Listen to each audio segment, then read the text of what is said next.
नमस्कार। आज हम एक ऐसे विचारक के विचारों की दुनिया में उतर रहे हैं जिन्होंने हमारी सोच की जड़ों को हिला दिया, फ्रेडरिक नीत्शे। और आज खास तौर पर हम उनकी एक बहुत ही अहम और अक्सर मुझे लगता है गलत समझी जाने वाली किताब बियॉन्ड गुड एंड ईविल पर बात करेंगे, यानी अच्छे और बुरे के परे।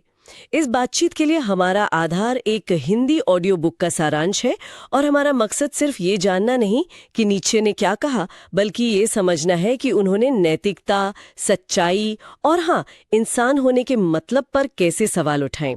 तो सबसे पहला सवाल जो मन में आता है वो यही है कि क्या अच्छा और बुरा उतने ही साफ और पक्के हैं जितना हम मानकर चलते हैं, या ये सिर्फ क्या कहें लेबल्स हैं जिनके पीछे कुछ और कहानी है। बिल्कुल। और यही सवाल आप देखिए नीत्शे के दर्शन के केंद्र में है। वो हमें हमारी सबसे आरामदायक, सबसे मानी हुई धारणाओं पर सोचने को मजबूर करते हैं। उनकी बातें कई बार थोड़ी बेचैन करने वाली होती हैं, क्योंकि वो पूछते हैं, भाई जिन मूल्यों के सहारे हम जी रहे हैं ये आए कहाँ से? क्या ये सच में इतने महान है या किसी और चीज का नतीजा? हाँ, ये सोचना ही अपने आप में एक चुनौती है। निश्चित रूप से ये पड़ताल हमें सोचने पर मजबूर तो करेगी ही। और दिलचस्प बात यह है कि नीत्शे अपनी आलोचना की शुरुआत दार्शनिकों से ही करते हैं, जबकि हम तो उन्हें सत्य का खोजी मानते हैं। हाँ बिल्कुल, यहीं से उनकी चुनौती शुरू होती है। देखिए, नीत्शे का तर्क है कि इतिहास के ज्यादातर बड़े दार्शनिक जो दावा करते हैं कि वो सच ढूंढ रहे हैं। हाँ वही, वो दावा तो करते हैं कि हम निष्पक्ष होकर सत्य खोज लें, पर असल में वो अपने पहले से माने हुए विचारों या पूर्वाग्रहों के लिए एक वकील की तरह काम कर रहे होते हैं। वकील की तरह मतलब वो पहले से तय कर लेते हैं कि सच क्या है।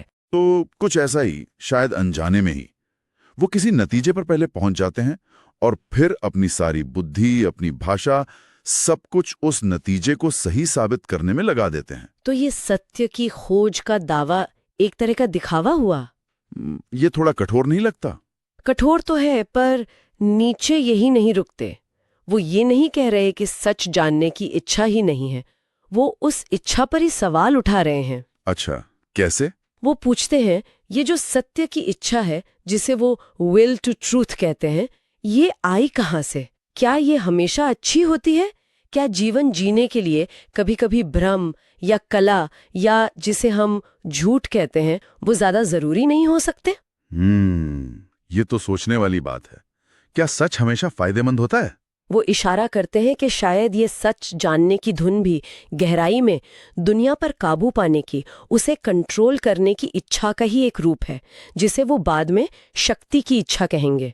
तो पहला झटका यही है, क्या हमारी सच की खोज भी पूरी तरह निष्पक्ष है? ठीक है, तो अगर बड़े बड़े दार्शनिक भी जैसा नीत्शे कह रहे हैं अपने पूर्वाग्रहों से मुक्त नहीं है, तो फिर आजाद सोच, एकदम स्वतंत्र सोच कहाँ मिलेगी?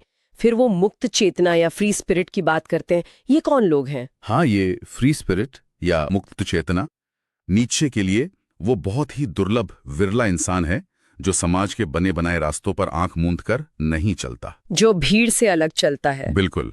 जहां ज्यादातर लोग सुरक्षा के लिए, समाज में स्वीकृति पाने के लिए एक तरह की भेड़चाल में शामिल हो जाते हैं, ये व्यक्ति अकेले खड़े होने का जोखिम उठाता है, मुश्किल सवाल पूछता है, अपना रास्ता खुद बनाता है, चाहे वो कितना भी मुश्किल क्या ना हो। लेकिन ऐसा करना तो बहुत मुश्किल होगा। समाज ऐसे लोगों को आसानी से स्वीकार नहीं करता होगा, अकेलापन झेलना पड़ता होगा। निश्चित रूप से। नीत्शे साफ कहते हैं कि ये रास्ता अकेलेपन से भरा है, गलत फहमियां झेलनी पड़ती हैं, यहां तक कि दुश्मनी भी मोल लेनी पड़ती है। समाज उन्हें खतरनाक समझ सकता है। हाँ, समाज अक्सर ऐसे व्यक्ति को खतरनाक मानता है, या विद्रोही, या फिर सनकी, क्योंकि वो स्थापित मान्यताओं पर, व्यवस्था पर सवाल उठा रहा है। इसीलिए नीत्शे कहते हैं, इस मुक्त चेतना को अक्सर एक नकाब पहनना सीखना पड़ता है। नकाब, मास्क, मतलब अपनी असली सोच छुपाना। ये तो एक तरह का समझौता हुआ। आप इसे समझौता कह सकती हैं या फिर एक तरह की रणनीति। देखिए, ये नकाब अपनी ऊर्जा बाहरी लड़ाइयों में बर्बाद करने के बजाय खुद को समझने, अपने विचारों को और विकसित करने और अपनी अंदरूनी आजादी को बचाने का एक तरीका है। अच्छा, मतलब भीड़ से सीधी टक्कर लेने की बजाय अपनी आंतरिक खोज जारी रखने के लिए। हाँ बिल्कुल, ये बाहरी दुनिया से एक जरूरी दूरी बनाए रखने में मदद करता है। तो ऐसी मुक्त चेतना जो स्थापित मान्यताओं पर सवाल उठा रही है, वो धर्म को कैसे देखेगी? नीत्शे की धर्म पर और खासकर ईसाइयत पर काफी तीखी टिप्पणियां हैं। हाँ बिल्कुल हैं। नीत्शे धर्म को काफी हद तक इंसान की जरूरतों और कमजोरियों की पैदाइश मानते हैं। कमजोरियों की। उनके अनुसार जीवन में जो मुश्किलें हैं, दुख है, मौत का डर है, अनिश्चितता है, जब इंसान इन सब से खुद को जूझने में असमर्थ पाता है तो वो राहत के लिए एक काल्पनिक दुनिया गढ़ता है। जैसे ईश्वर, स्वर्ग, नर्क। हाँ, एक सर्वशक्तिमान ईश्वर, स्वर्ग, नर्क की कहानियां, पूजा पाठ, कर्मकांड, ये सब उसे उस वक्त के लिए सांत्वना तो देते हैं, पर नीत्शे के अनुसार ये उसे जीवन की जो कठोर सच्चाई है उसका सामना करने से रोकते हैं और अपनी पूरी क्षमता को विकसित करने से भी। और उनका सबसे बड़ा आरोप क्या है धर्म पर? सबसे बुनियादी। यही नीत्शे का वो सबसे क्रांतिकारी और शायद सबसे विवादास्पद तर्क आता है।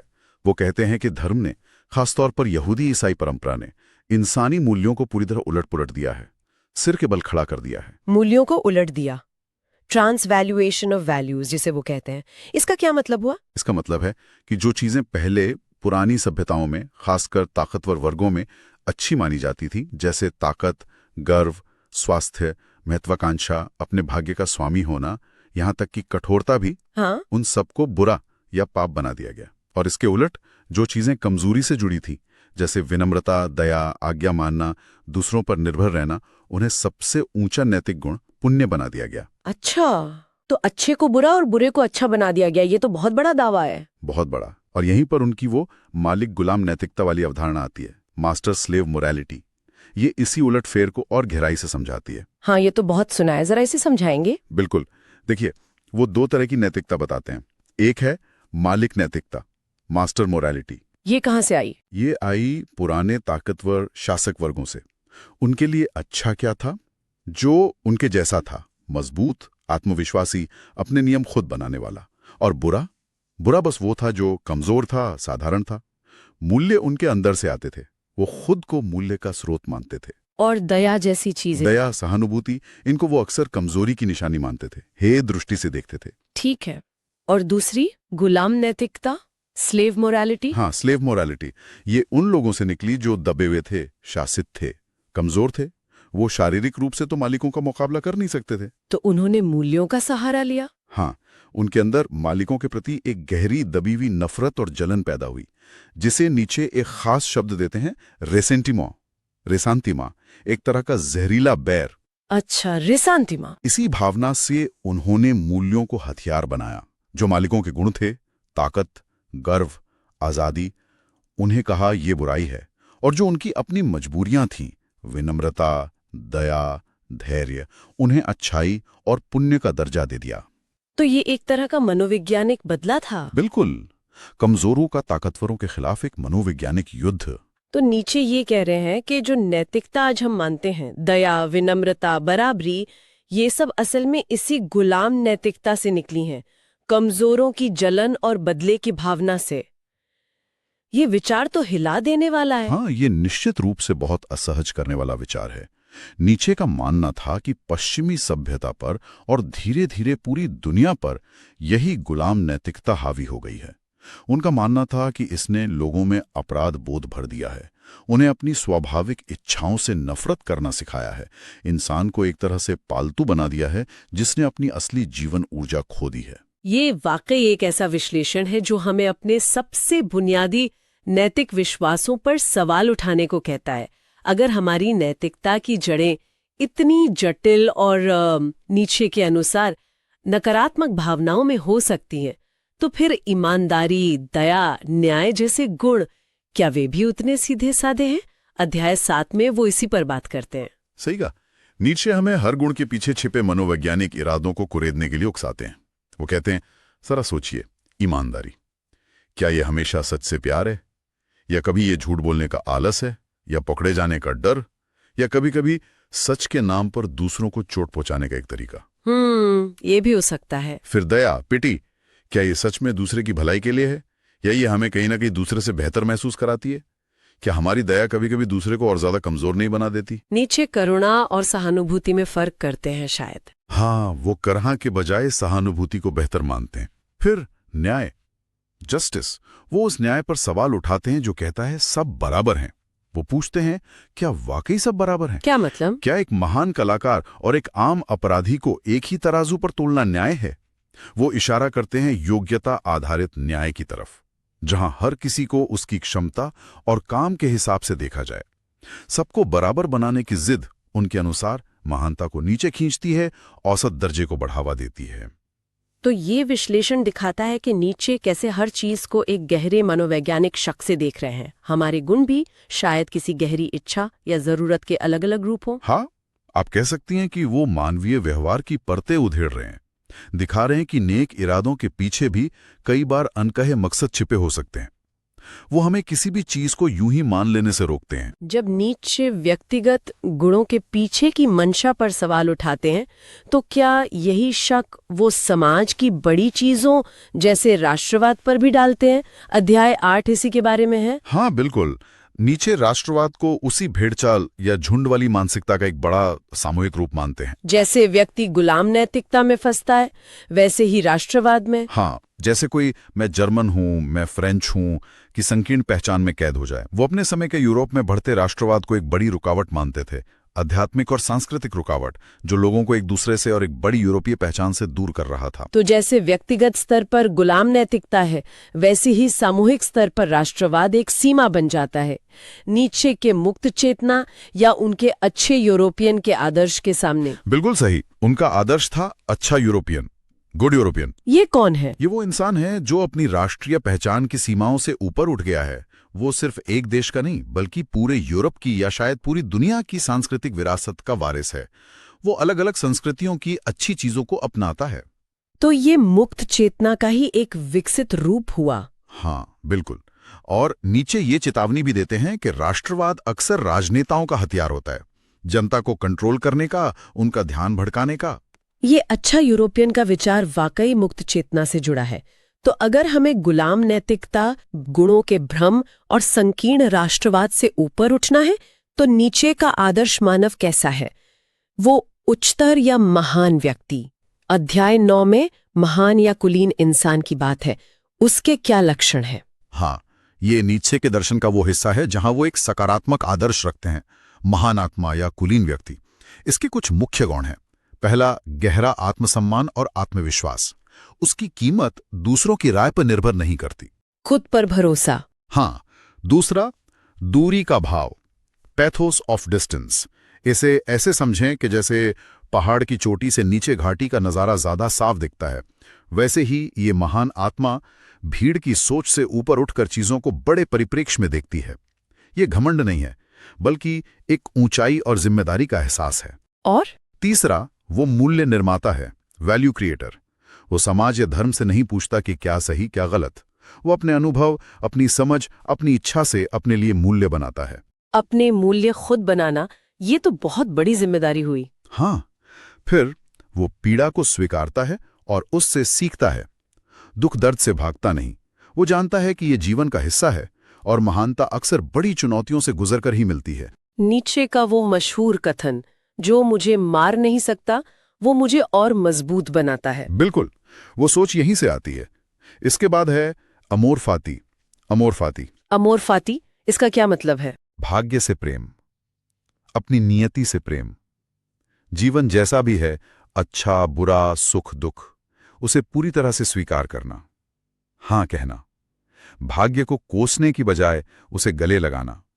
ये तो बहुत गहरी बात है, जीवन को पूरी तरह स्वीकारना। हाँ, और अंत में वो योग्य मित्रों और योग्य शत्रुओं का सम्मान करता है, बराबरी वालों से दोस्ती करता है और एक ताकतवर दुश्मन का भी आदर करता है, क्योंकि एक अच्छा प्रतिद्वंदी ही उसे अपनी पूरी क्षमता तक पहुंचने में मदद करता है। ये वाकई एक शक्तिशाली आत्मनिर्भर इंसान की तस्वीर है। पर क्या ये आदर्श थोड़ा, क्या कहें, अमानवीय या हम जैसे आम लोगों की पहुंच से बहुत दूर नहीं लगता? ये सवाल बहुत स्वाभाविक है। नीचे का आदर्श बहुत ऊंचा है, इसमें कोई शक नहीं। शायद पूरी तरह हासिल करना संभव भी ना हो। तो फिर? लेकिन शायद वो इसे एक दिशा की तरह दिखा रहे हैं, एक लक्ष्य जिसकी ओर बढ़ा जा सकता है, भले ही हम वहां तक कभी ना पहुंचे। ये औसत दर्जे से ऊपर उठने का बुलावा है। और इन सभी विचारों के पीछे दार्शनिकों की आलोचना, नैतिकता का विश्लेषण, मुक्त चेतना, महान आत्मा, एक केंद्रीय विचार काम कर रहा है, शक्ति की इच्छा, विल टू पावर। ये सिर्फ दूसरों पर हुकूमत करने की इच्छा तो नहीं है, नाम से तो ऐसा ही लगता है। नहीं, बिल्कुल नहीं। ये समझना नीत्शे को समझने के लिए बहुत जरूरी है। और हाँ, इसे अक्सर गलत समझा गया है। शक्ति की इच्छा नीत्शे के दर्शन की आप कह सकते हैं नींव है। ये सिर्फ इंसानों में नहीं बल्कि हर जीवित चीज में है। एक पौधे में, एक जानवर में भी एक मौलिक अंदरूनी प्रेरणा। कैसी प्रेरणा? ये सिर्फ हावी होने की इच्छा नहीं है, बल्कि ये बढ़ने की, फैलने की, विकसित होने की, रुकावटों को पार करने की, खुद पर काबू पाने की, अपने असर को बढ़ाने की एक बुनियादी जीवन ऊर्जा है। ये जीवन का मूल स्वभाव है, खुद को व्यक्त करना और अपनी सीमाओं को लांघना। तो ये हर जगह है, मतलब एक पौधा जो धूप के लिए बढ़ रहा है, हाँ, एक वैज्ञानिक जो कुछ नया खोज रहा है, एक कलाकार जो कुछ रच रहा है, ये सब शक्ति की इच्छा के ही रूप हैं। हाँ, बिल्कुल। वो पौधा जो चट्टान फोड़कर उगता है, वो भी अपनी शक्ति की इच्छा दिखा रहा है। वैज्ञानिक ज्ञान पर महारत हासिल करना चाहता है। कलाकार अपनी रचना से दुनिया पर असर डालना चाहता है। यहां तक कि जैसा हमने पहले देखा, नीत्शे के अनुसार गुलाम नैतिकता भी कमजोरों द्वारा एक अलग तरह की शक्ति, नैतिक शक्ति हासिल करने की इच्छा का ही एक रूप है। तो फिर अच्छा बुरा, महान सामान्य का फर्क कैसे आता है, अगर ये इच्छा सब में है? फर्क इस बात में है कि इस इच्छा को दिशा कैसे दी जाती है, इसे व्यक्त कैसे किया जाता है। मतलब? क्या इसे रचनात्मक रूप से इस्तेमाल किया जाता है, खुद को बेहतर बनाने में, अपनी कमजोरियों पर जीत पाने में, जिसे नीत्शे सेल्फ ओवरकमिंग कहते हैं, नए मूल्य गढ़ने में, कला, संस्कृति, ज्ञान बनाने में, या फिर इसे विनाशकारी रूप से इस्तेमाल किया जाता है, दूसरों पर क्रूरता से हावी होने में, उन्हें दबाने में, बदला लेने में। अच्छा, तो महान आत्मा इसे रचनात्मक रूप से इस्तेमाल करती है? हाँ, नीत्शे के अनुसार महान आत्मा अपनी शक्ति की इच्छा को आत्मविजय और सृजन में लगाती है।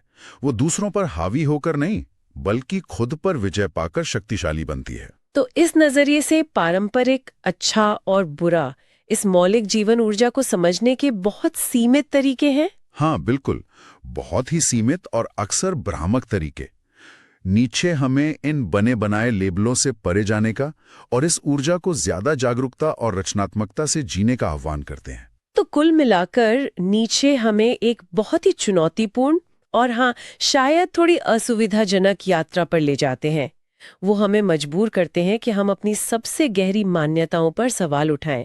सत्य, नैतिकता, धर्म, जिन पर हम शायद आंख बंद करके यकीन करते आए हैं। हाँ, उनके विचार एक बौद्धिक भूकंप की तरह हो सकते हैं। बिल्कुल, मालिक बनाम गुलाम नैतिकता हमें सोचने पर मजबूर करती है कि हमारे मूल्य कहाँ से आए। मुक्त चेतना हमें अकेले चलने की संभावना और उसकी कीमत दिखाती है। और शक्ति की इच्छा हमें उस जीवन ऊर्जा से मिलवाती है जो हम सब के अंदर है, चाहे हम उसे पहचाने या नहीं। ये विचार बेचैन करते हैं, पर शायद ऐसी बेचैनी ही नए नजरिए के लिए जरूरी है। हाँ, शायद जरूरी है। और शायद यही बेचैनी हमें अपनी मान्यताओं को दोबारा जांचने और कुछ नया बनाने की प्रेरणा दे सकती है। बिल्कुल। और इस चर्चा के अंत में शायद श्रोताओं के मन में ये सवाल छोड़ना ठीक रहेगा, अगर नीत्शे की इस बात में थोड़ी भी सच्चाई है कि हमारे पारंपरिक अच्छे और बुरे के पैमाने अक्सर डर, कमजोरी या बदले की भावना से बने हैं, तो आज के समय में अपनी समझ, अपनी ताकत और जीवन की मुश्किलों को स्वीकार करते हुए हम अपने लिए कौन से नए, ज्यादा सच्चे मूल्य बना सकते हैं। सचमुच अच्छे और बुरे के परे जाकर अपने जीवन के मूल्यों का निर्माता बनने का मतलब क्या हो सकता है? ये हर किसी के लिए एक बहुत ही निजी और शायद जीवन भर चलने वाली खोज है। इसी गहरे और व्यक्तिगत सवाल के साथ फ्रेडरिक नीत्शे के विचारों की इस गहन पड़ताल को आज यहीं विराम देते हैं।